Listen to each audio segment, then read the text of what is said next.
Good morning everyone. তো আজকে আমি শেয়ার করব what I it in a day. তো সকালে ঘুম থেকে উঠে প্রথমে এই বিটের জুসটা খেয়ে নিলাম। তারপর মা একটু সাবুর পায়েস বানিয়েছিল, সেটাই খেলাম। আর এই সাবুর পায়েসটা খেতে না আমার বেশ ভালো লাগে। তোমরা যারা খেয়েছো তারা তো জানোই এটা খেতে কীরকম হয়, আর যারা খাওনি তারা কিন্তু অবশ্যই একবার ট্রাই করো। আর তারপর আমার একটা পার্সেল এসেছিলো, আমি নাইকা থেকে একটা শ্যাম্পু অর্ডার করেছিলাম, সেটাই এসেছিলো, তো সেটাই রিসিভ করে নিয়েছিলাম। তারপর আমি লাঞ্চ করে নিলাম, আর এটা ছিল আমার লাঞ্চের থালি। সো লাঞ্চে ছিল লাউ পাতা বাটা, কুমড়ো ভাজা আর ডিম ভাজা, আর শেষে ছিল মাছের ঝোল। এই গরমে খাবারটা খুব সিম্পলি ছিল, কিন্তু আশা করি তোমাদের খুব ভালো লাগবে। আর তারপর মা একটু তরমুজ কেটেছিল, সেটাই আমি খেয়েছিলাম। এই গরমে তরমুজের সাথে তো আর কোনো কিছুরই তুলনা হবে না। কখনো কখনো তো আমি তরমুজের চুচোটাও খেয়ে নিই।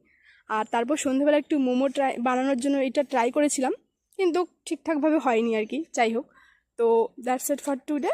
ভিডিওটা যদি তোমাদের ভালো লেগে থাকে তাহলে আমার চ্যানেলটাকে একটা সাবস্ক্রাইব করে দিও, আর ভিডিওটাকে একটা লাইক করে দিও।